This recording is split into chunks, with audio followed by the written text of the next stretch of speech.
अस्सलाम वालेकुम एवरीवन। अच्छा, जैसा कि आप लोगों को पता है कि मैं स्टॉक मार्केट से बिलोंग करता हूँ, तो अक्सर लोग मुझसे सवाल पूछते हैं कि तहसीन यार मार्केट कैसी चल रही है और क्या चल रहा है मार्केट में। तो मैं बताता हूँ अच्छी चल रही है या अभी डाउन है बहुत ज़्यादा।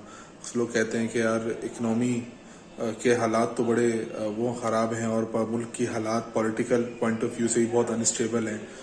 दुनिया में भी जंग लगी पड़ी हुई है, कमोडिटीज प्राइस हाई चल रही है, तो यार मार्केट तो इस वक्त बिल्कुल ही बैठी हुई है और बिल्कुल ही नीचे आई हुई है, बिल्कुल ही बर्बाद हुई हुई है मार्केट। तो हम कहते हैं हाँ यार मार्केट का तो अभी बेड़ा गर्क हुआ हुआ है और मार्केट तो बहुत ही नीचे आई हुई है और बिल्कुल ही जो है ना डाउन जा रही है मार्केट। तो आज भी मेरे साथ ऐसा एक सीन हुआ कि मेरा एक जानने वाला मेरे से पूछता है, यार तहसीन हालात तो बड़े ख़राब हैं, मार्केट बहुत डाउन चल रही है क्योंकि मुल्क की हालात इतने ख़राब हुए हैं, तो और बंदा इन्वेस्ट करे तो कहाँ करे। गोल्ड की प्राइसेस इतनी हाई हुई हुई हैं और फिर गोल्ड को लेने में सिक्योरिटी रिस्क भी है। इसके अलावा प्रॉपर्टी भी इतनी हाई चल रही है कि कचरे से कचरा प्लॉट जो है दूर दराज में कोई प्रॉपर्टी है वो 20-25 लाख से कम की नहीं मिल रही और उसको लेके भी बंदा 5-10 साल वेट करे तो वहां पे कोई डेवलपमेंट हो। और फिर आए दिन आपको पता है कि प्रॉपर्टी के क्या मामला हो गए कि पता नहीं चले हम कोई चीज लें या कोई कहीं फ्लैट बुक कराएं, कोई शॉप बुक कराएं, तो पता चला वो लीगल है या नहीं है। नस्ला टावर के बाद लोग उस पर भी काफी डर गए। तो वो मुझसे पूछा था, तहसीन भाई कहाँ इन्वेस्ट करें, हर चीज इतनी हाई हुई हुई है और है ना इतना रिस्क है, तो कहाँ पे इन्वेस्ट किया जाए, स्टॉक मार्केट भी गिरी हुई है, बंदा कहाँ इन्वेस्ट करे आखिरकार। तो मैंने उससे बताया कि मेरे भाई आपने अपने सवाल में ही जो है ना अपना जवाब ले लिया और आपके सवाल में ही आपका जवाब छूटा है। बताया आपने, मैंने कहा वो कैसे। तो मैंने कहा कि भाई आपने जैसे कहा कि जब भी बंदा कोई चीज खरीदता है या इन्वेस्ट करता है तो वो सबसे पहली चीज क्या देखता है, सबसे पहली चीज देखता है कि वैल्यू ऑफ मनी है वो नहीं है, कि कोई अच्छी चीज है या नहीं है। और उससे भी पहले वो देखता है कि क्या ये सस्ती है या नहीं है, कि मैं अगर अभी बाय करूं तो ये आगे बढ़ जाएगी तो मुझे एक अच्छा मुनाफा मिलेगा नहीं मिलेगा, कि सस्ती चीज देख के वो बाय करता है। कोशिश करता है जब भी बंदा बाय करे कि सस्ती चीज बाय करे, तो थोड़ा सा वो घूमता भी है। तो भाई मार्केट बहुत बुरी है, हमारी स्टॉक मार्केट बहुत नीचे आई हुई है, इकोनॉमी के हालात खराब हैं, दुनिया में भी जंग लगी पड़ी हुई है, कमोडिटीज प्राइस भी हाई हुई हुई है, सारी स्टॉक मार्केट डाउन है। हमारी तो ऑलरेडी वैसे ही डाउन थी, अभी और डाउन हो गई है।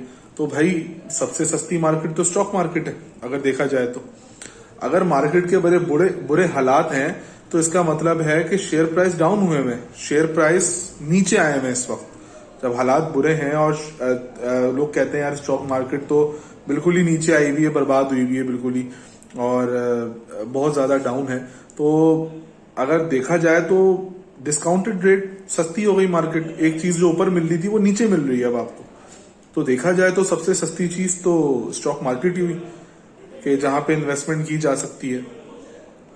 और रही बात सिक्योरिटी की, तो सारे शेयर्स जो हैं वो आपके एनआईसी पे रजिस्टर्ड होते हैं, तो सिक्योरिटी रिस्क तो यहाँ पे क्लियर हो गया।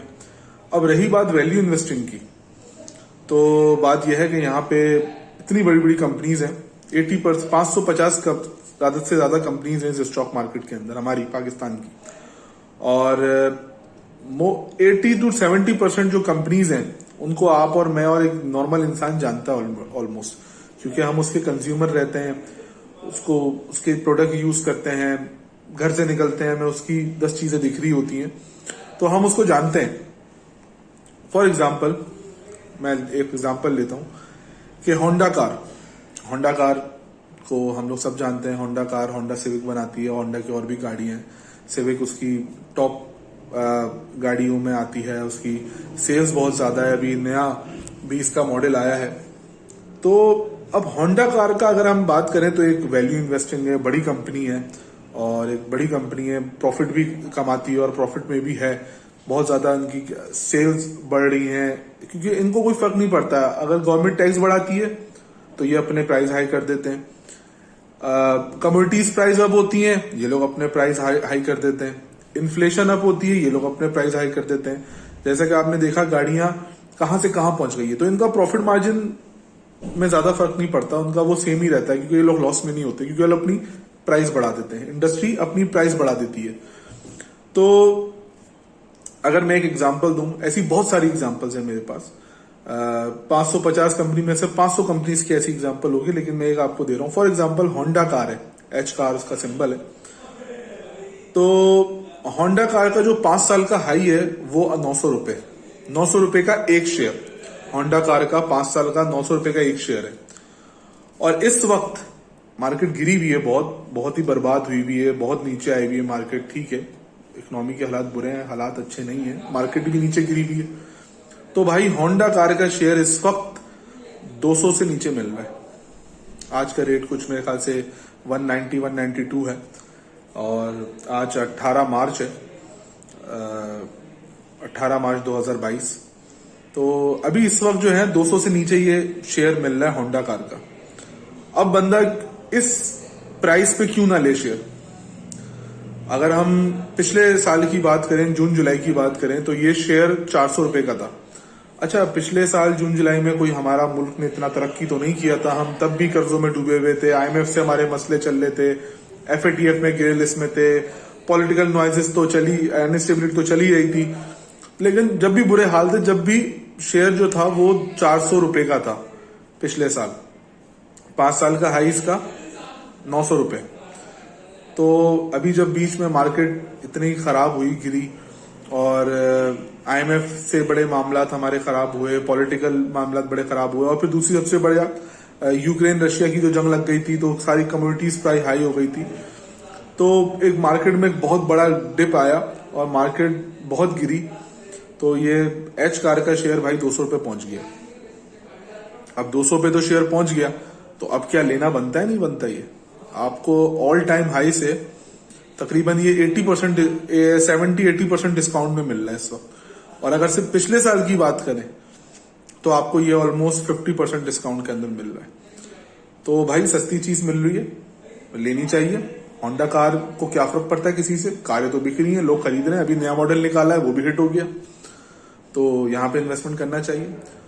तो अब वो बात है कि मार्केट बुरी है तो इन्वेस्टमेंट करना चाहिए। दो तरह के लोग होते हैं, एक जो अच्छे बुरे दिन का वेट करते हैं, जो रियल इन्वेस्टर्स होते हैं, जो स्मार्ट इन्वेस्टर्स होते हैं, जो हमेशा प्रॉफिट में रहते हैं, जिनको right time of entry and right time of exit का पता होता है।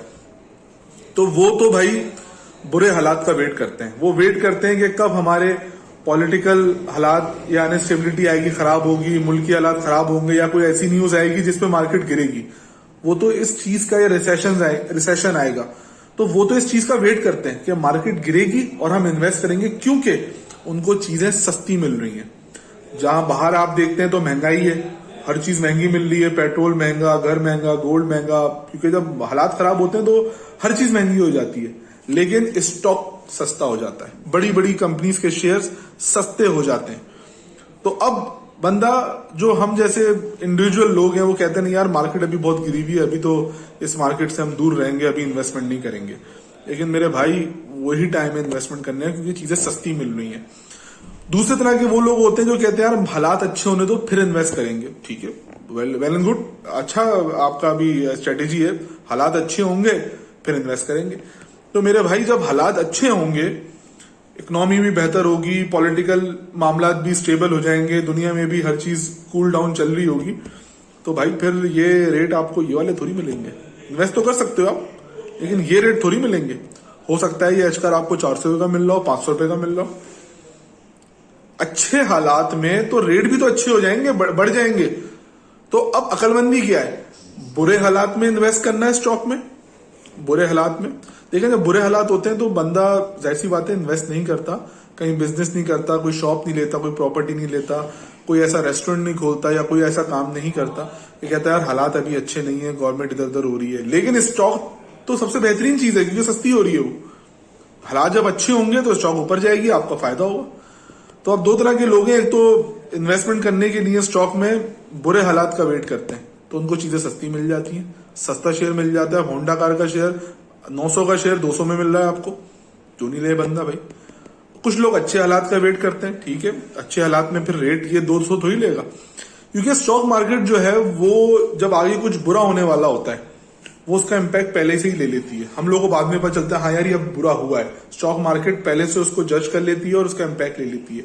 जब चीजें क्लियर हो रही होती हैं, सेटल हो रही होती हैं, सॉर्ट आउट हो रही होती हैं और हालात अच्छे हो रहे होते हैं फ्यूचर में, तो स्टॉक मार्केट इसको पहले ही जज कर लेती है और वो ऊपर चली जाती है। हम आप जैसे लोगों को बाद में पता चलता है कि क्या हुआ है, सब ठीक हो गई सब चीजें, चलो भाई इन्वेस्ट करते हैं। जब वो आके देखेंगे मार्केट में चलो यार हालात अच्छे, अब इन्वेस्ट करते हैं, तो बोलेंगे अरे यार ये तो कुछ महीने पहले इतना सस्ता मिल रहा था, अभी इतना महंगा कैसे हो गया। तो फिर आप क्या करेंगे। तो बुरे हालात में स्टॉक मार्केट में इन्वेस्ट किया जा सकता है और कहीं शायद ना किया जा सकता हो इन्वेस्ट, क्योंकि इन्वेस्टमेंट करते वक्त बंदा कोई चीज खरीदते वक्त सबसे सस्ती चीज लेता है, तो सस्ती चीज स्टॉक मार्केट होती है। अब लोग कहते हैं, अच्छा जिन लोगों ने ऊपर से बाय किया हुआ होता है, जिन लोगों ने पहले से बाइंग की हुई होती है, वो डरा रहे होते हैं लोगों को, अरे भाई मत करो इन्वेस्ट, भाई मत करो, मार्केट गिर गई, हमें तो लॉस हो रहा है, हमें तो लॉस हो रहा है, इतने का लॉस हो रहा है। भाई तुमने 400 का होंडा कार खरीदा था, ठीक है, तुमने भी डिस्काउंटेड रेट पे खरीदा था, 900 को देखा जाए तो वो भी 50% डिस्काउंटेड है, तुमने देखा था, लेकिन अभी ये और 200 रुपए का हो गया, ठीक है भाई, लेकिन तुम क्या कर रहे हो, क्या तुम लॉस बुक कर रहे हो। नहीं, वो वेट करते हैं कि नहीं यार लॉस बुक नहीं कर रहे, हम वेट करेंगे दोबारा 400 पे आ जाएगा।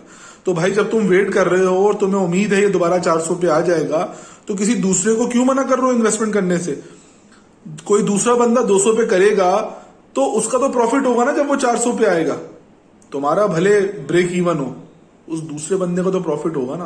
तो दो दूसरे को रोकते हैं कि नहीं यार मत करो इन्वेस्ट। तो भाई तुमने जब महंगा लिया हुआ है और अब चीज सस्ती हो रही हो, तुम वेट कर रहे हो दोबारा से ऊपर जाएगी, तो किसी दूसरे को दिलवा दो भाई। दूसरे को लोग मना कर रहे होते हैं, नहीं यार मत लो। तो भाई ये चीज इस वक्त लेने वाली है, और ऐसी बहुत सारी कंपनीज हैं अनगिनत जो आप जानते हैं, जिन कंपनीज को जो प्रॉफिट कमाती हैं। पेंडेमिक के अंदर भी एच कार जो है ना, जब पूरा लॉकडाउन था, अच्छी अच्छी कंपनीज लॉस में लगी थी। अपना ऑटो सेक्टर तब भी लॉस में नहीं था, प्रॉफिट में था, कम था लेकिन लॉस में नहीं गया था। हमें तो रिजल्ट्स पता होते हैं सबके, हम देखते रहते हैं।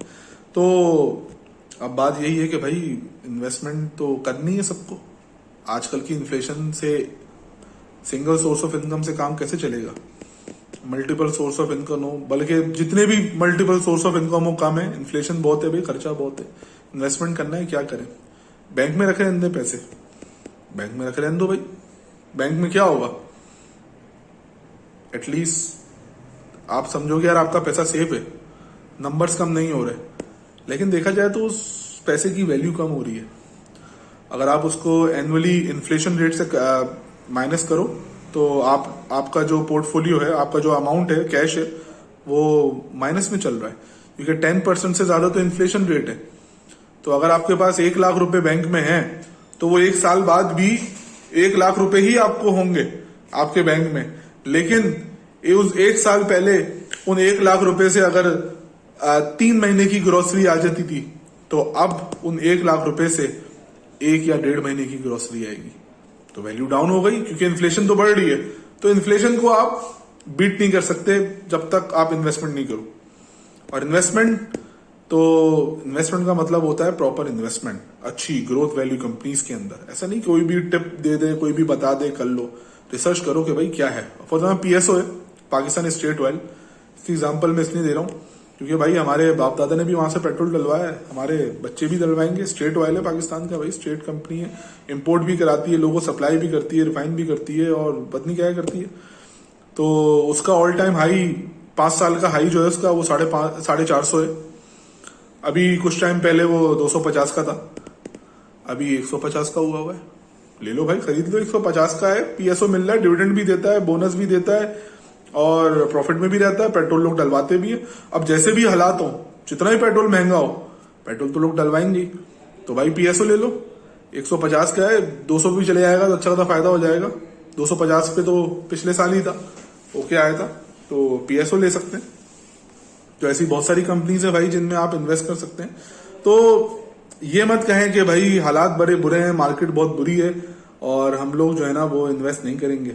तो भाई बुरी मार्केट है तो सस्ती चीज मिल रही है। अच्छे जब हालात होंगे तो चीज आपको इस रेट पे भी नहीं मिलेगी।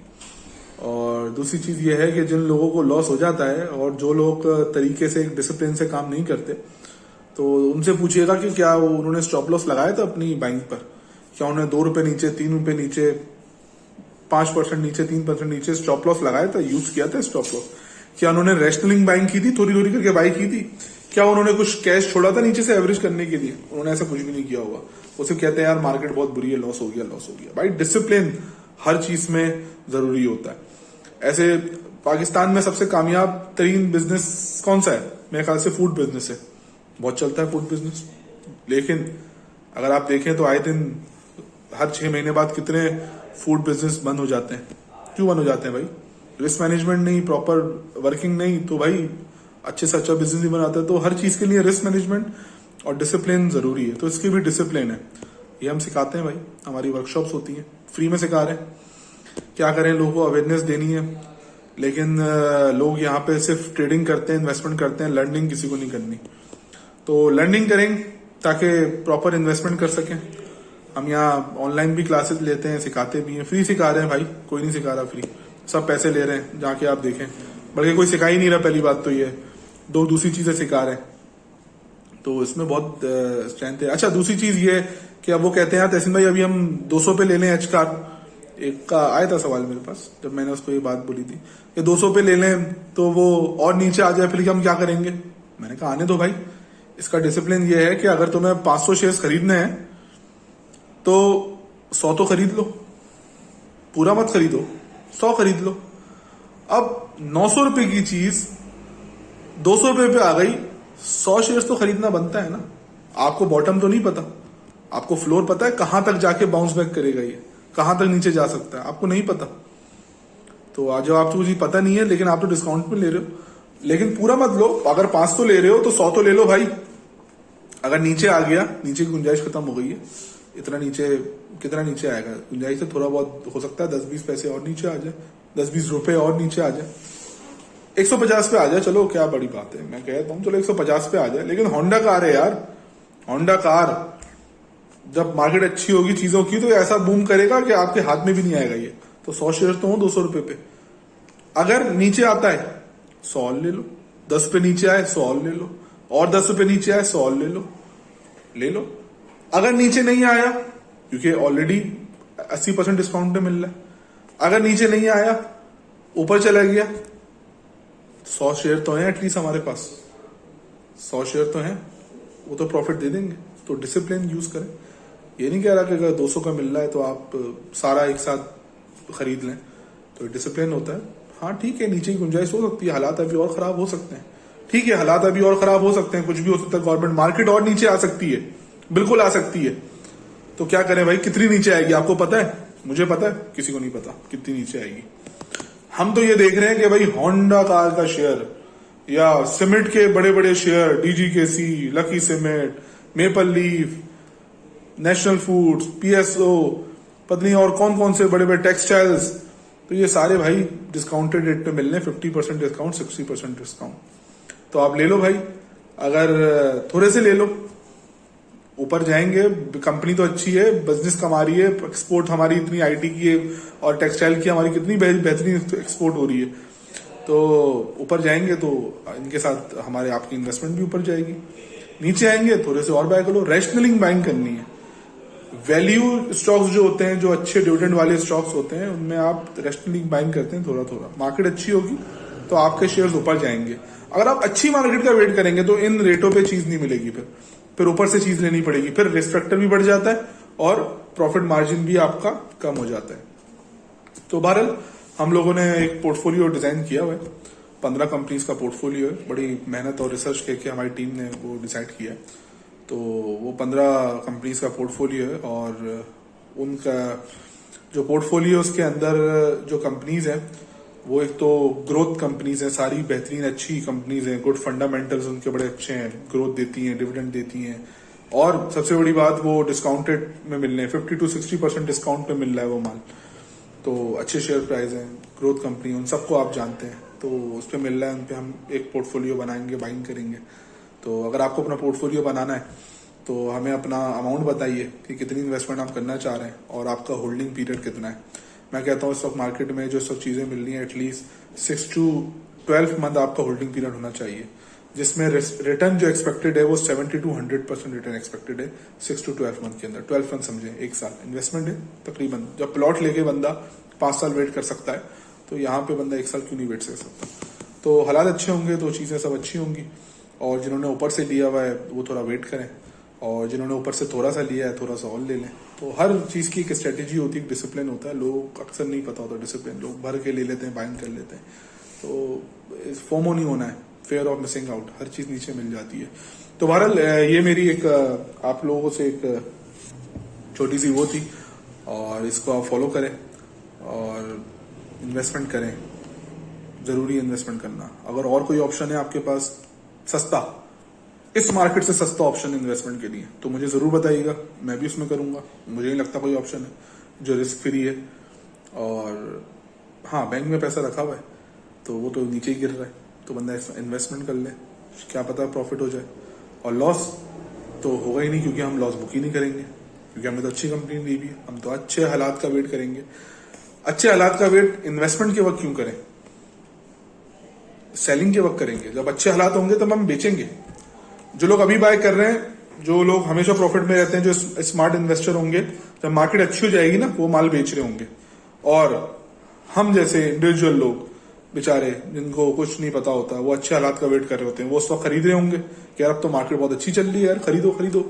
और अभी जो लोग खरीद रहे हैं वो उनको बेच रहे होंगे, क्योंकि हमेशा कोई ना कोई बाय और सेलर होता है। वो बेच रहे होंगे, उनको उनका टारगेट मार्जिन पूरा हो जाएगा, उनके पैसे डबल हो जाएंगे, वो बेच देंगे, और बेचारे आम लोग खरीद लेंगे। और वो भी फिर यार ये भी हमारे भी डबल हो जाएंगे यार, उसके भी डबल हुए थे। अरे भाई, उसने दिया भी किस रेट पे था यार, तुम किस रेट पे ले रहे हो, और किस उम्मीद से कह रहे हो तुम्हारे पैसे डबल हो जाएंगे। हो जाए, अल्लाह करे अच्छा हो जाए, लेकिन investment is all about right time of entry and right time of exit. Hope you understand. Thank you very much.